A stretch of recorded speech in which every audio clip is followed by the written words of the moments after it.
Tapi dengan kebijakan politik, ya, kita bisa memberikan sentuhan kepada puluhan ribu, ya, atau ribuan guru-guru yang ada di daerah. Itu yang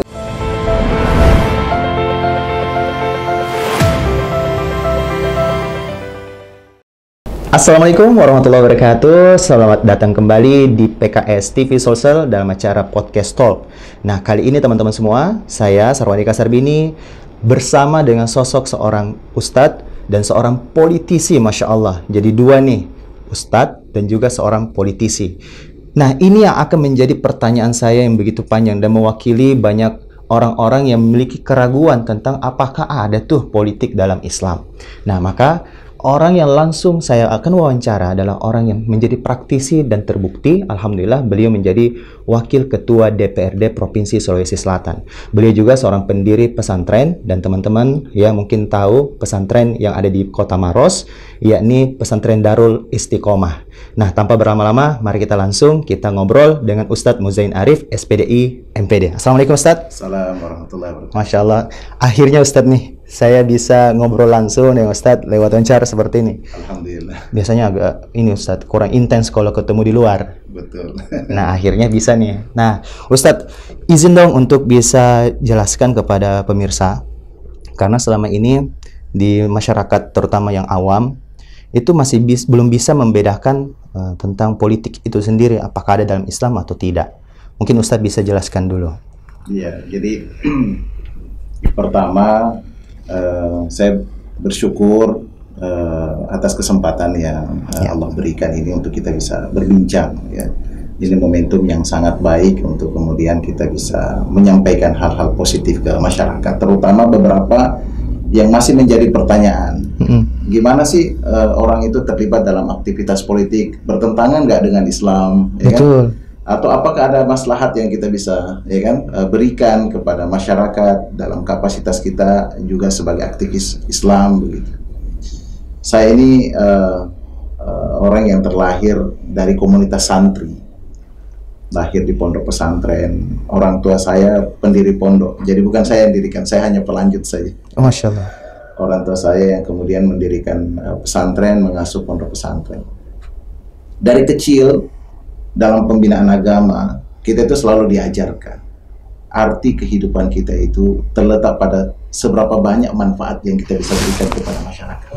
Itu kata kunci yang ingin yang ingin saya sampaikan, bahwa keberadaan kita di dunia ini, perjalanan kehidupan kita itu sangat ditentukan oleh seberapa banyak maslahat yang kita bisa hadirkan di masyarakat. Dan Nabi kita SAW kan menyebutkannya, khairun nasi anfa'uhum linnas. Ya. Sebaik-baik kalian adalah orang yang banyak memberikan maslahat kepada orang. Dalam konteks yang lebih luas, Nabi malah mengatakan bahwa man lam yahtamma bi amril muslimina falaysa minhum. Ya. Seorang muslim yang tidak punya kepedulian terhadap kondisi masyarakat, ya, kondisi ya umat, maka ya dia itu bukan bagian dari ya orang yang beragama dengan baik. Ya. Nah, dari sini kemudian kita bisa melihat bagaimana sih dunia politik itu. Ya. Nah, kalau kita kemudian mendalami, dan itu yang sekarang saya jalani, dunia politik ini dunia yang berurusan dengan kepentingan orang banyak. Betul. Kebijakan-kebijakan yang dilahirkan oleh politik itu dampaknya masif. Saya selalu mengatakan di kalangan santri, saya dalam kapasitas sebagai guru misalnya, bisa saja kemudian mengajar murid-murid ya, para santri ya, 100 orang, 200 orang dalam satu pengajian. Kita bisa memberikan maslahat kepada mereka dalam jumlah ya sesuai dengan kapasitas yang ada. Tapi dalam kapasitas politik itu dampaknya bisa puluhan ribu orang yang kena dampak. Betul juga ya. Saya misalnya punya pondok ya, bina pondok di SPD ya. Iya, SPD. Agak spesifik ini dari Darul Istiqomah gitu. Apa itu SPD, Ustadz? Mungkin SPD itu salah satu sekolah yang kita dedikasikan untuk para muslimah ya, di Indonesia ini, yang kemudian sekarang berjalan dengan baik di Kabupaten Maros. Nah, saya selalu katakan bahwa kita mengelola sekolah, kita bisa mengakomodasi misalnya guru-guru ya 100-200 orang ya, para sivitas mungkin mencapai 300 orang. Tapi dengan kebijakan politik ya, kita bisa memberikan sentuhan kepada puluhan ribu ya, atau ribuan guru-guru yang ada di daerah. Itu yang kami lakukan kemarin di DPRD ketika kami bersama teman-teman mengadvokasi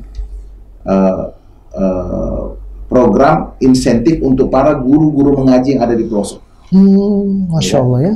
Yang beberapa tahun itu sempat terhenti ya oleh kebijakan. Lalu kemudian ketika kita masuk, saya mendapatkan aspirasi dari masyarakat, ya, para alim ulama, terutama teman-teman dari BKPRMI yang datang langsung menyampaikan bahwa guru-guru mengaji kita sangat mengharapkan supaya perhatian pemerintah Provinsi Sulawesi Selatan itu terus diberikan kepada para guru-guru mengaji. Kami sambut tuh, ya. Karena memang ya secara background ya kami merasa itu adalah bagian yang tidak terpisahkan. Setuju, ya. Betul. Kemudian kita usulkan kepada pemerintah provinsi, kasih perhatian kepada para guru mengaji. Alhamdulillah ini sudah 2 tahun penganggaran, kurang lebih sudah ada sekitar 5.000 sampai 7.500 Masya Allah yang sudah mendapatkan insentif dari pemerintah Provinsi Sulawesi Selatan. Sebanyak itu, Ustadz, ya pengaruhnya ya. Iya. Yang sebelumnya Ustadz hanya sebagai pimpinan di pesantren, yang hanya untuk menaungi beberapa guru saja. Betul. Ya paling banyak berapa itu, Ustadz? Ya paling 150 lah kalau konteksnya adalah sekolah. Dan itu pun sudah bertahun-tahun, Ustadz ya? Iya. Tapi hanya dalam waktu 2 tahun kebijakan kemarin yang ditandatangani, iya, dampaknya sampai 5.000 sampai 700. 7.500 yang data yang kami dapatkan itu, yang kemudian bisa berdampak, dan itu masif terjadi di banyak daerah, orang-orang yang kemudian mendadak mendapat perhatian, kan kira-kira gitu. Nah, akhirnya orang yang tadinya merasa bahwa pemerintahan itu sesuatu yang jauh, ya, seakan-akan berada di gedung-gedung, ya, tiba-tiba hadir masuk ke pelosok-pelosok dan kemudian menyentuh ya para pejuang-pejuang yang menjaga moralitas generasi kita di daerah-daerah. Masya Allah. Nah, itu yang saya ingin katakan secara ini, bahwa memang ini kaitannya sangat erat sekali gitu.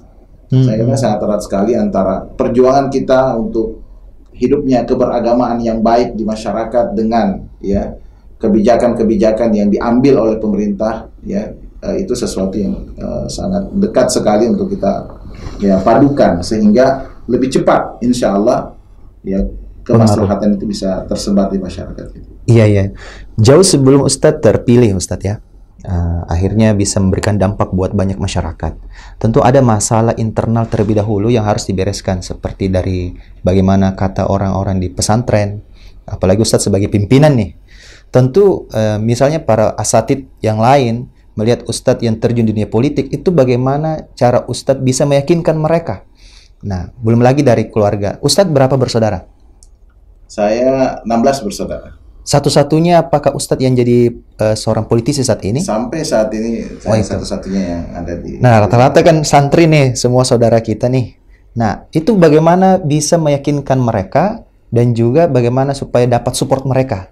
Nah, apalagi ini kan banyak yang pengen sebenarnya juga terjun dunia politik, tapi mungkin takut apa kata keluarga, khawatir mereka jangan sampai ini ya, tanggapan keluarga apakah jangan sampai berubah dan sebagainya. Ustadz sendiri bagaimana bisa menuntaskan itu sehingga akhirnya Ustadz bisa dapat dukungan dari keluarga, dari orang tua, dan sampai sekarang Masya Allah terbukti memberikan banyak manfaat buat banyak orang. Iya, jadi memang untuk mempengaruhi masyarakat ya, terutama adalah keluarga sendiri. Ya, itu dia. Ini yang saya jalani, yang saya rasakan berdampak signifikan itu adalah dakwah bil hal. Tindakan kita kepada mereka. Ya, kontribusi kita kepada mereka. Perhatian kita kepada ya kondisi-kondisi yang mereka alami. Semakin besar perhatian kita, semakin besar kontribusi kita, insya Allah kepercayaan itu semakin kita dapatkan. Sehingga memang saya selalu mengatakan ya 1000 teori dengan 1 pembuktian itu ya, pembuktian itu yang justru lebih kena gitu ya. Betul. Lebih efektif untuk membuat orang itu percaya bahwa ini sesuatu yang baik. Masya Allah. Jadi jauh sebelum kita masuk ke politik memang kita sudah mulai membangun diri sebagai orang yang ingin berbuat, gitu, ingin berkontribusi. Kenapa misalnya lahir sekolah putri ya dalam satu kawasan pondok pesantren yang sudah terbangun puluhan tahun? Itu di dalam rangka kita ingin memperlihatkan satu iktikad kita untuk membangun sesuatu yang baik. Gitu. Itu jauh sebelum kita masuk ke panggung politik. Nah itu yang saya kira sedikit banyak dilihat dan dinilai oleh orang bahwa ini sesuatu yang maslahat. Dan kita sampaikan setelah itu bahwa ini akan jauh lebih besar gaungnya ketika kemudian ini kita sinergikan dengan peluang-peluang yang ada di pemerintahan, ya kita bisa masifkan maslahatnya kepada banyak orang. Kalau ada sesuatu yang positif misalnya di sekolah kita, lalu kemudian hal positif itu disinergikan dengan pemerintah provinsi, kan bisa diadopsi kepada banyak sekolah. Iya juga ya. Ya, dari satu sekolah, lalu kemudian bisa menjadi model untuk 1.400-an sekolah SMA dan SMK yang menjadi kewenangan pemerintah Provinsi Sulawesi Selatan. Masya Allah. Itu yang saat ini saya banyak sinergikan dengan pemerintah provinsi. Hal-hal yang positif yang sudah kita lakukan di luar pemerintahan, kita coba bawa masuk untuk kemudian kita sinergikan dengan kebijakan-kebijakan pemerintah. Berarti doing by example, Ustadz ya. Sudah ada contoh sebelumnya, bahkan itu bisa ditiru oleh banyak orang akhirnya. Jadi kita sudah membuktikan sebelum jauh menjadi seorang anggota dewan begitu. Ya. Masya Allah. Itu yang saya yakini efektif untuk membuat kita bisa mendapatkan trust, ya.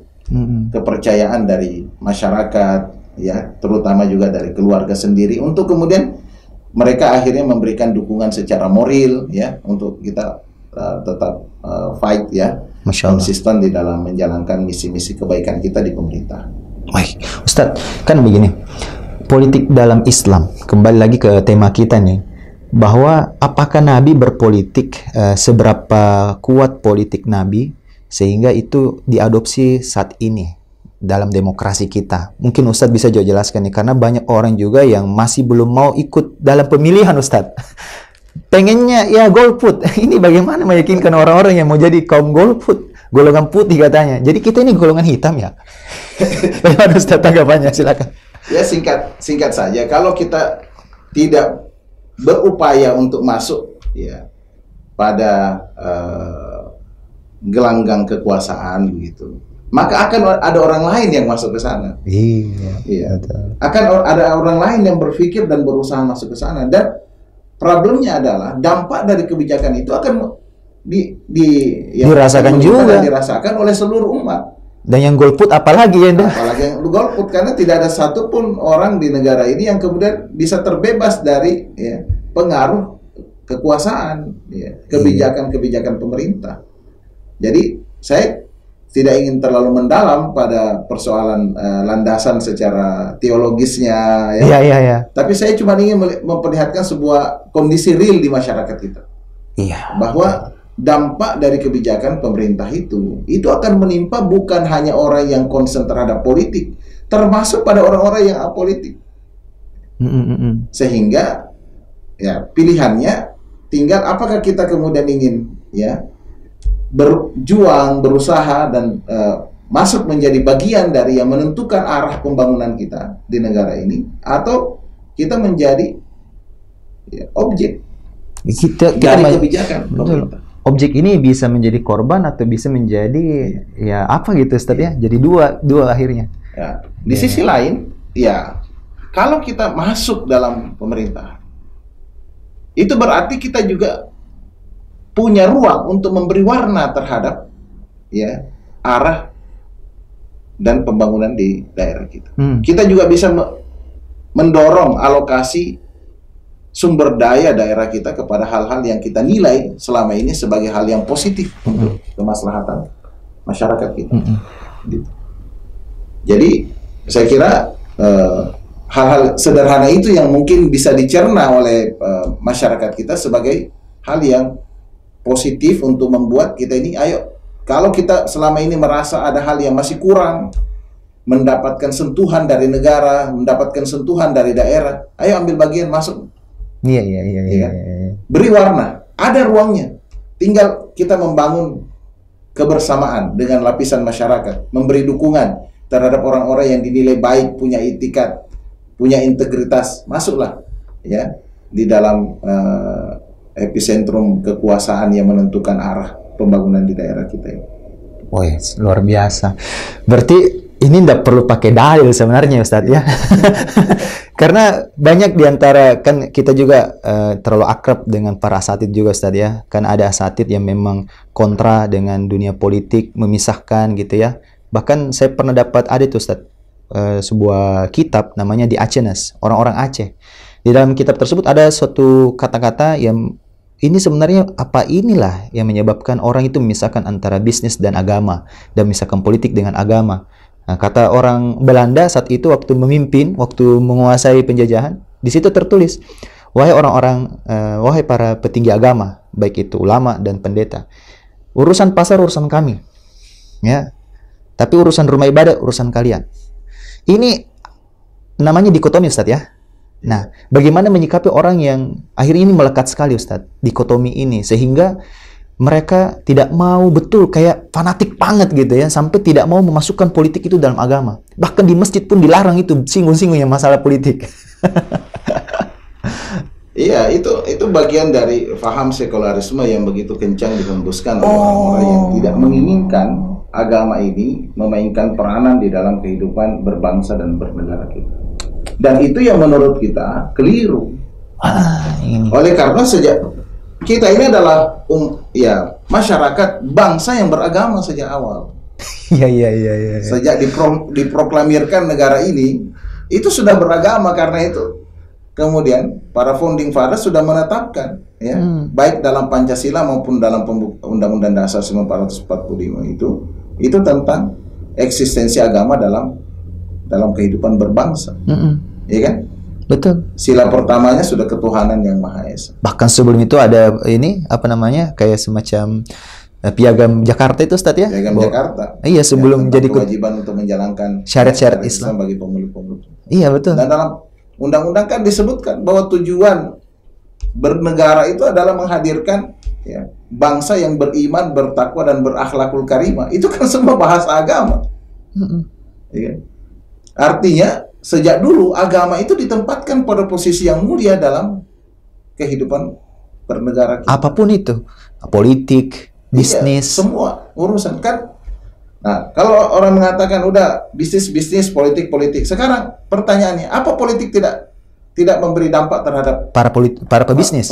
Iya, betul. Iya kan? Kayak sesederhana itu. Kalau orang mengatakan udahlah saya di market aja, saya di pasar aja. Iya. Sekarang kalau Anda kemudian bersikap apolitik gitu. Nanti kalau ada kebijakan yang kemudian ya berkaitan dengan perekonomian, kira-kira Anda tidak terdampak? Sangat berdampak Ustadz. Bayar pajak aja sekarang gimana? Itu salah satunya. Iya, betul. Regulasi-regulasi yang mengatur surat perdagangan, perekonomian kan adalah keputusan-keputusan politik yang diambil oleh para, ya kan? Betul. Pemimpin-pemimpin negara ini. Dan itulah yang membuat kita harus membuka diri, membuka pikiran kita bahwa ternyata itu adalah sesuatu yang kita harus pikirkan. Nah, perhatikan tuh, keliru tuh kalau Anda mau misahin. Nah, tapi gini Ustadz, ada juga politisi yang sebelumnya mungkin pebisnis Ustadz. Nah, kalau Ustadz sendiri kan pimpinan pesantren. Nah, kalau yang lain ini ada yang jadi anggota dewan, dia memang dari kalangan bisnis. Katanya itu tidak berbisnis kalau sudah jadi politisi. Itu pandang Ustadz bagaimana kalau dia tidak mengurus lagi usahanya? Nah, Ustadz kan masih mengurus pesantren. Iya. Itu bagaimana tanggapan Ustadz kalau ada yang memang full penuh fokus, apakah itu memang dilarang undang-undang atau diperbolehkan? Masih bisa mengurus kegiatan di luar daripada aktivitas amanah negara ini kepada apakah itu pemerintah ataupun sebagai wakil rakyat? Iya. Ya, kalau pemahaman saya bahwa selama tidak terjadi konflik of interest dalam menjalankan tugas-tugas di pemerintahan, maka itu tetap bisa kita jalankan. Nah, kalau terjadi konflik of interest, terjadi overlap, ya, maka ya harus didelegasikan. Oh, berarti bisnisnya harus didelegasikan. Nanti selesai dari tugas pemerintahannya, Anda bisa gabung lagi ke bisnis, karena masalah.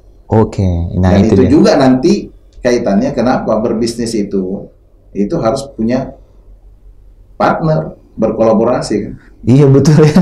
Ya kalau bisnisnya one man show, ya kan? Iya Superman lah bahasanya.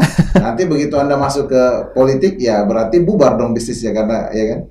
Karena itu ini juga kaitannya dengan kenapa dalam banyak urusan kita itu juga harus punya partner sehingga hal seperti ini nanti bisa kita atasi. Masya Allah, ini berarti leadership lagi nih teman-teman. Jadi Anda mungkin saat ini lagi ngurus bisnis, masih Anda sendiri semuanya. Ya belum ada manajemen, belum punya tim, belum membangun super tim. Ya tentu Anda kesulitan kalau mau berikan kontribusi lebih besar kalau terjun di dunia politik. Jadi bagaimana Ustadz? Karena katanya nih ada salah satu Ustadz kondang mengatakan kalau mau jadi anggota dewan harus kudu sukses.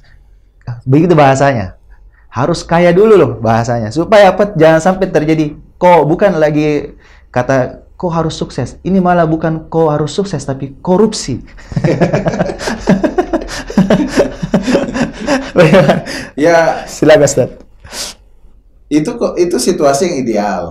Oke. Itu situasi yang ideal. Tapi ya kondisi-kondisi yang terjadi di masyarakat kita itu ya tidak harus menunggu yang ideal untuk kemudian kita tampil menjadi orang yang ya kan bisa berbuat ya di panggung politik ya. Sederhananya begini, apakah orang yang belum berangkat haji itu tidak bisa memberikan ya pembelajaran tentang haji? Iya juga ya, iya. Masa mati dulu baru ngajari tentang kematian? Kematian kan? Gitu kan? Gitu. Betul. Bahwa kemudian yang ideal itu adalah seorang yang sudah berangkat haji, punya kemampuan, dia sudah membuktikan bahwa dia sudah jalani, lalu kemudian dia memberikan pencerahan. Betul. Itu kondisi ideal. Tapi masyarakat kita kan, ya kan, ternyata kebutuhannya terhadap ya orang-orang yang tampil memberikan ya pengaruh positif terhadap kehidupan mereka itu ya lebih ya prepare kalau dari kalangan mereka. Iya, lebih mendesak untuk kemudian ada orang-orang sekalipun dia mungkin belum sampai pada taraf berpengalaman atau sudah ya sudah selesai dengan dirinya urusan-urusan yang selama ini diperjuangkan ya terhadap masyarakat. Karena itu menurut saya itu bukan salah satu ya tolak ukur ya untuk kemudian membuat orang itu ikut ambil bagian dalam politik gitu. Selama punya itikat baik ya, kan politik ini saya selalu melandasinya itu dengan nawaitu. Niatnya apa nih ya? Kalau niatnya untuk pengabdian, oke, bismillah kita maju. Hal-hal lain kita bisa pelajari. Yang penting nawaitu. Ya kan? Nanti setelah itu kita bangun nilai-nilai profesionalisme di dalam menjalankan tugas-tugas kita ya di pemerintahan. Masya Allah.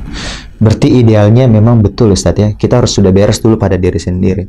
Tapi faktanya Ustadz, ada juga yang ini di luar konteks ini aja Ustadz ya.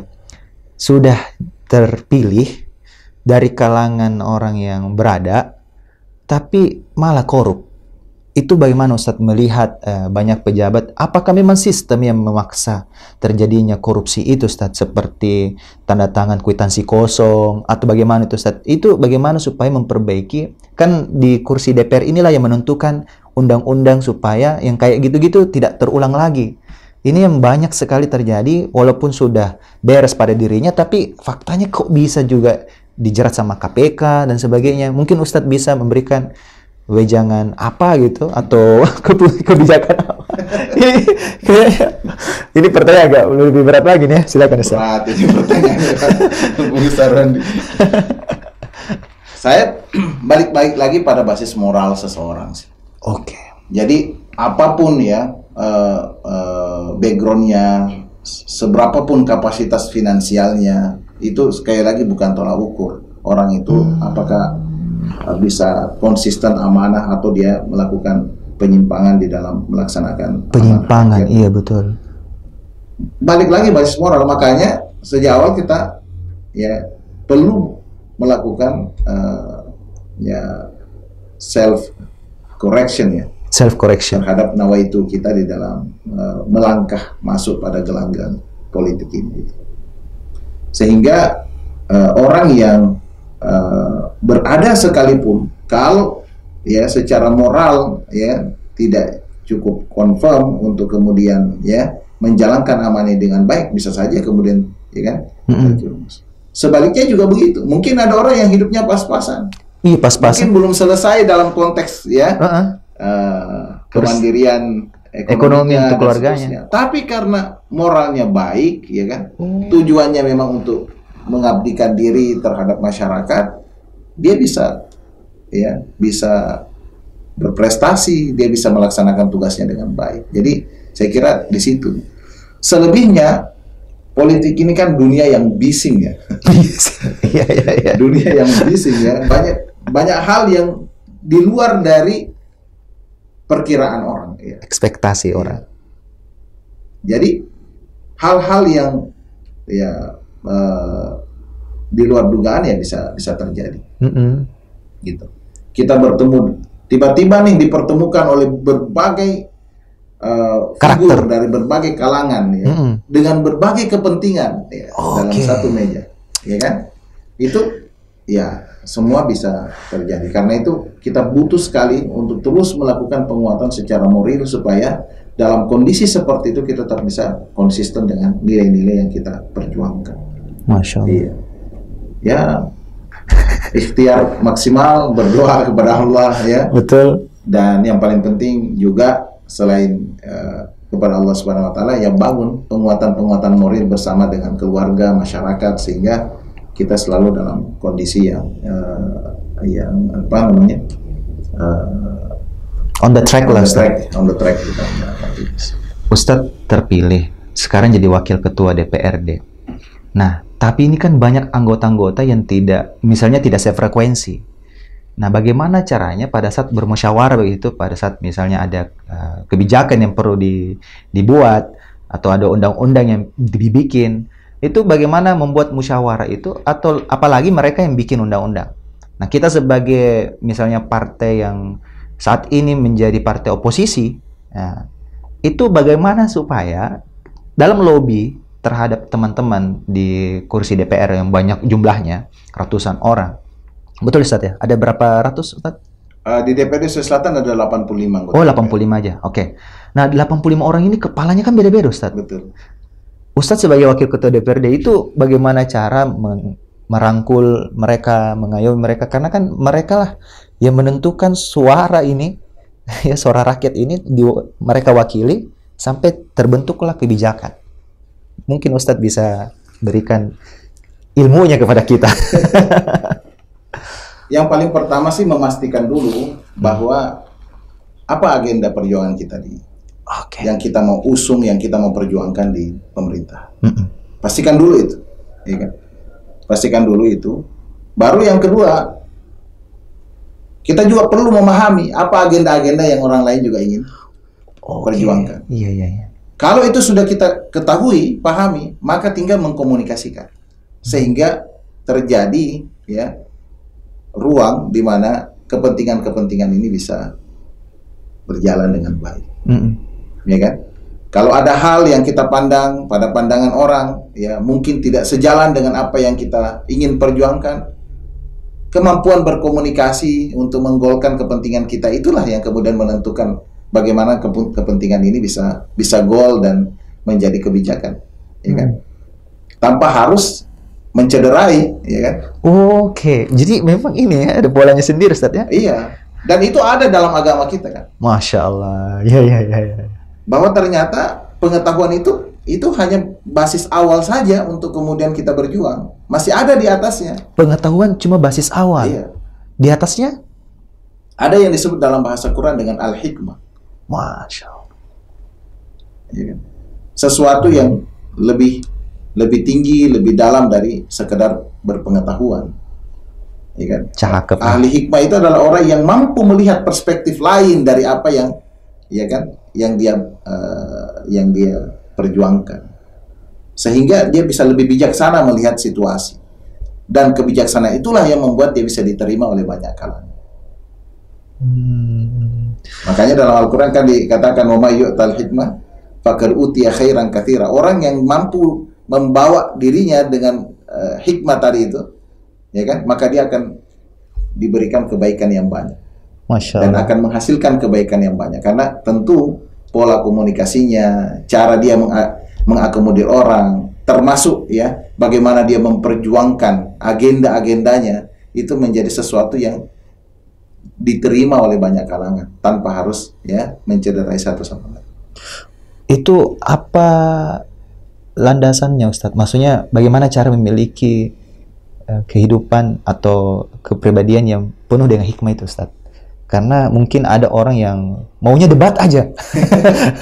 Paham Ustadz ya? Iya. Karena ada orang itu maunya debat aja. Dia pengen, walaupun nggak ada masalah, dia mencari masalah. Iya. Bagaimana melihat dan bagaimana merangkul orang-orang seperti ini, Ustadz. Dan kita juga bisa menduplikatkan diri kita dengan kita melihat itu dengan seperti tadi Ustadz bilang, dengan bawa hikmah, agar orang juga bisa memiliki itu.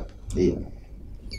Jadi kalau pengetahuan itu bisa kita dapatkan melalui transfer knowledge, Iya. ya, mendapatkan informasi, lalu kemudian karena itu kita ramu, lalu kemudian kita suarakan. Maka hikmah itu tidak hanya melalui olah pikir seperti itu saja. Oh, enggak bisa dengan olah pikir ya. Itu salah satunya. Salah satu saja. Tapi juga harus dipadukan dengan olah kalbu. Masya Allah.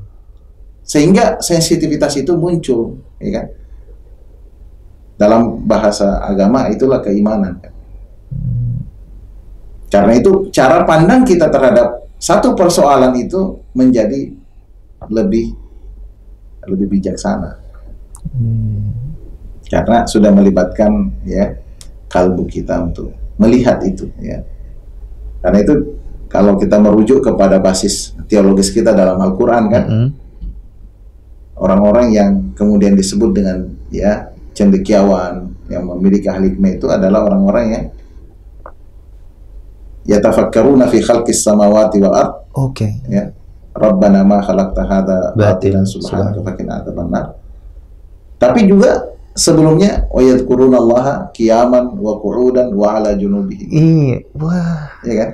Jadi dia juga adalah orang yang mengolah kalbunya dengan zikir kepada Zikir. Allah.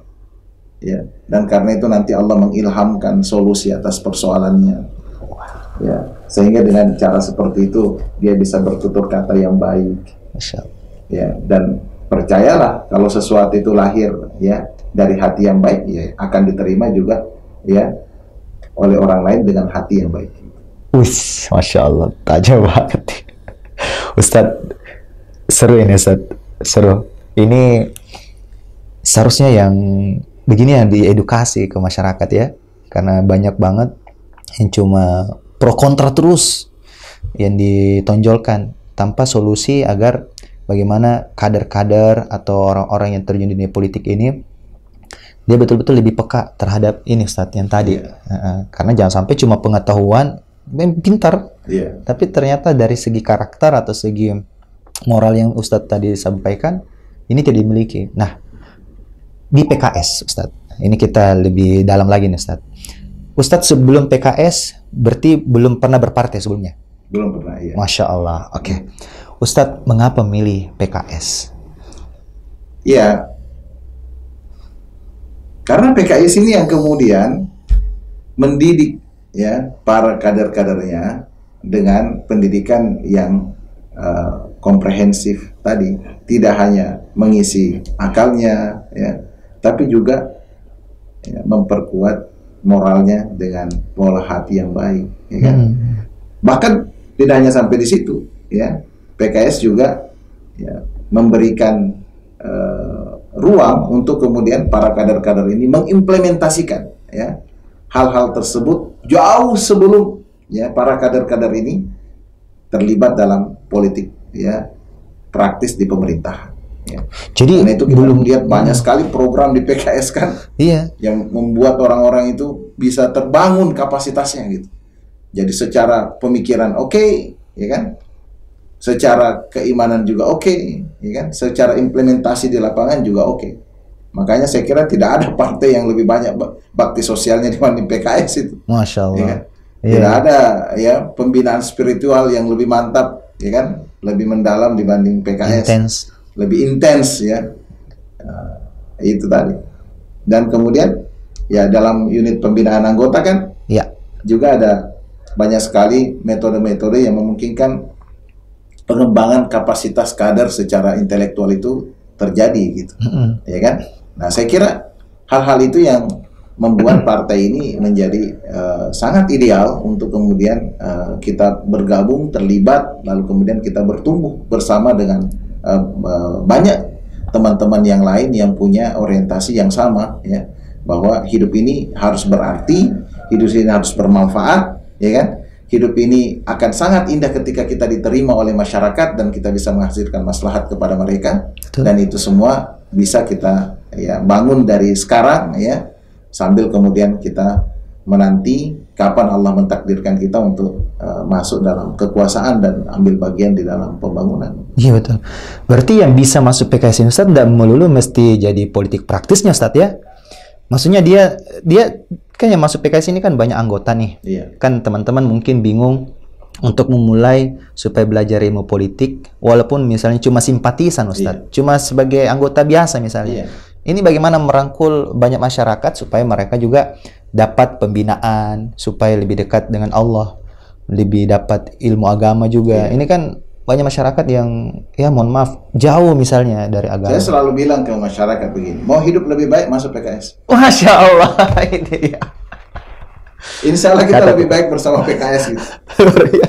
Bahwa kemudian nanti dari PKS Anda bisa menjadi anggota dewan, menjadi bupati, menjadi wali kota, ya, itu perjalanan hidup yang kemudian Allah atur kemudian sampai ke sana. Begitu waktunya tiba. Tapi dalam prosesnya kita sudah dapat maslahat yang banyak.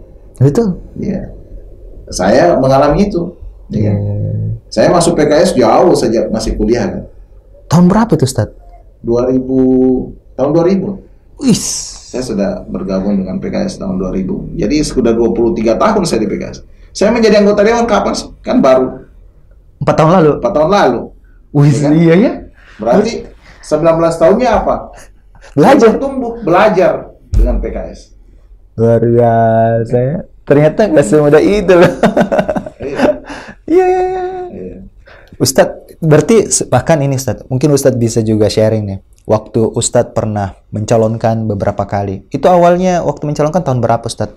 Pernah 2 kali dan belum terpilih. Iya. Nah, sampai akhirnya terpilih 4 tahun yang lalu ini di tahun 2019. Itu bagaimana perjuangan awalnya itu Ustadz? Boleh cerita dong sedikit. Iya, jadi di PKS kan kita punya satu prinsip ya. Patuh ya terhadap arahan para pemimpin kita untuk kemaslahatan yang kita perjuangkan, termasuk kepatuhan untuk ya bertarung ya dalam kontestasi politik. Ya. Nah, saya diamanahkan untuk maju dalam politik itu sudah ini kali kedua. Kali pertama dulu pada pemilu 2014. Oh, pernah itu saya diamanahkan untuk maju sebagai calon anggota legislatif pusat malah. Oh, nasional ya, dari Dapil 2. Itu saya waktu itu masih sangat muda sekali ya. Oh, Dapil 2 itu kota apa saja Ustaz di nasional?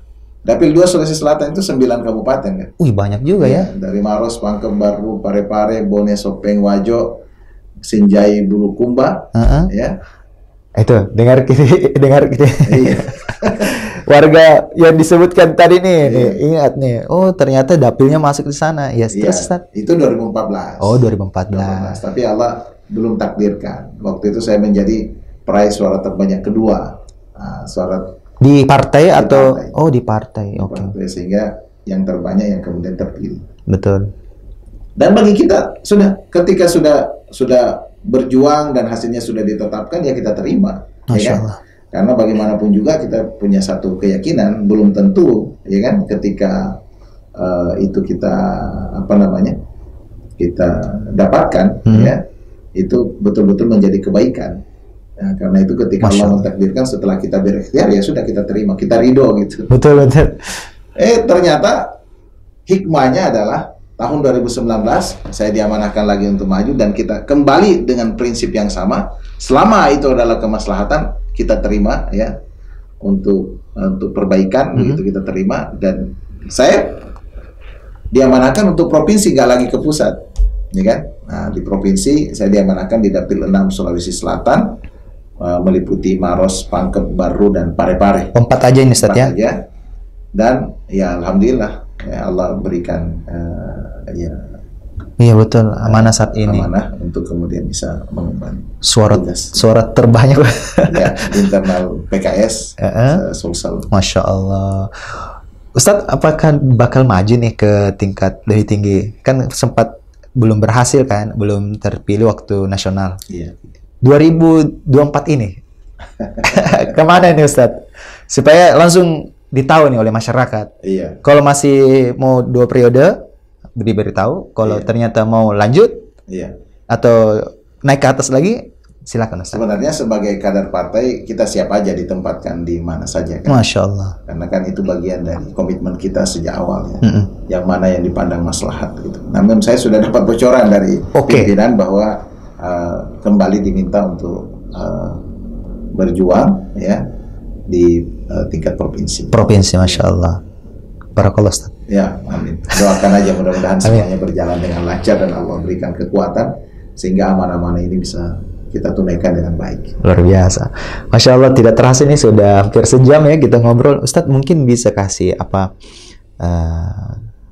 closing statement, jangan apa yang bisa diberikan kepada teman-teman pemirsa PKS TV Sulsel. Silakan Ustadz. Saya cuma ingin memesankan bahwa jangan terlambat ya mengambil bagian dalam gerakan kebaikan.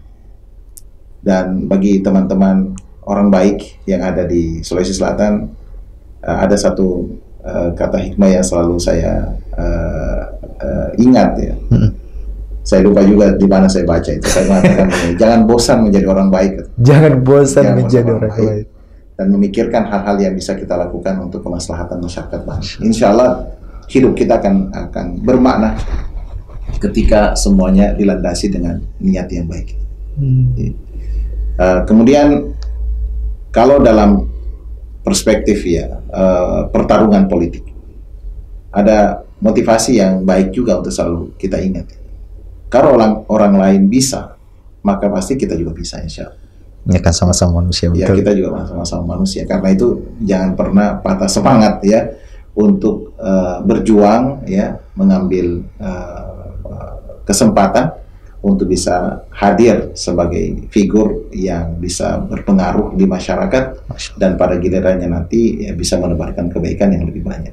Luar biasa, Masya Allah. Saya langsung dapat motivasi hari ini. Ustadz, syukron banget nih Ustadz sudah memberikan wejangan kebaikan buat kita semua. Semoga teman-teman yang menyimak ini dapat manfaatnya. Agar lebih bermanfaat, jadikan ini jadi amal jariah. Gampang banget. Caranya tinggal share video ini kepada keluarga Anda, teman-teman Anda, kerabat Anda. Jangan sampai kebaikan hanya sampai ke Anda. Karena ilmu itu sebaiknya dialirkan.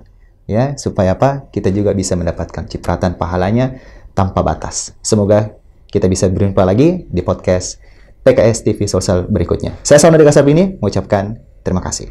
Syukur. Terima kasih. Assalamualaikum warahmatullahi wabarakatuh. Assalamualaikum warahmatullahi wabarakatuh.